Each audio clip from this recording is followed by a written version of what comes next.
최근 며칠 사이에 북한이 남한에 대해서 지나칠 정도의 참 협박적인 언사를 갖다가 내뱉고 있습니다.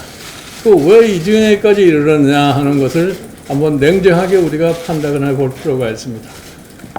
지금 이 정부는 계속해서 평화 이렇게 얘기를 합니다. 이래서 남북 관계가 굉장히 중요하다는 말씀들을 하는데, 우리가 지난 50년 6.25 사변을 겪고 지금 금년에 6.25 사변 70주년을 맞이하는 해가 되었습니다. 그동안 우리는 다소 남북 간에 있어서의 참 사소한 충돌은 있었습니다만은 평화를 계속해서 유지해 왔습니다.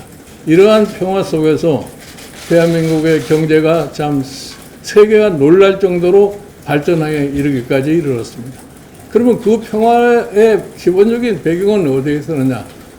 우리는 한미 군사동맹을 바탕으로 해서 우리가 국력의 신장과 함께 우리의 국방의 능력을 갖다 계속해서 증대해 왔기 때문에 오늘날 평화가 유지되었다는 것을 모두 우리가 인식을 해야 됩니다.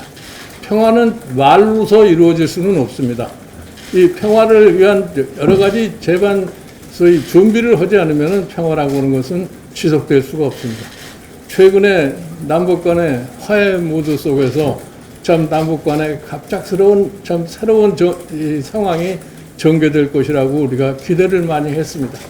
그러나 북한은 지금까지 비핵화와 관련해서 아무런 조치도 취한 게 없습니다.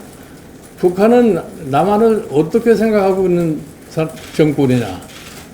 즉 항상 북한은 남한을 제외하고 미국과의 직접적인 교섭을 해서 자기네들의 입지를 향상시켜야 됐다고 하는 것이 그간에서 이 북한 정권의 외교의 기본 방향이었습니다.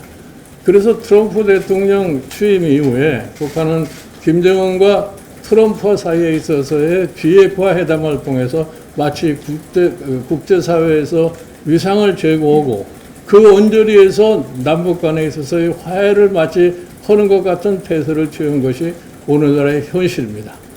그러나 우리는 국제사회에 일어나서 유엔이 제정한 여러 가지 비핵화 관련된 북한의 제재에서 벗어날 수가 없는 것이 또한 현실입니다. 그러나 최근에 북한의 여러 가지 소식통에 의할 것 같으면은 매우 북한이 경제적으로 어려운 상황에 처했다는 것을 우리가 확인할 수가 있습니다. 그런데 거기서 사람들이 이 어려운 경제 상황을 해결하기 위해서 도움을 요청할 수 있는 곳이 국제사회에 아무것도 없습니다. 그러니까 결국은 우리 남한이 북한에 대해서 참 그러한 역할을 할 수 있을 것이라고 기대를 했던 것 같습니다.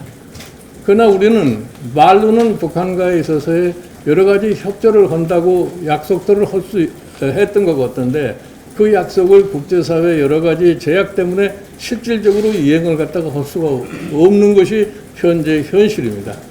그렇기 때문에 북한에서 자기네들의 내부적인 어려운 사정을 갖다가 돌파하기 위해서 대남의 위협적인 자세를 취하고 있는 것 같습니다. 이래서 국민은 최근에 얘기한 김여정의 발언에 관해서 여러 가지 우려를 많이 하고 있습니다. 정부는 보다 강력한 자세로서 대북 관계에 대한 정부의 입장을 갖다가 대국민에게 천명해 주기를 갖다가 부탁을 드립니다.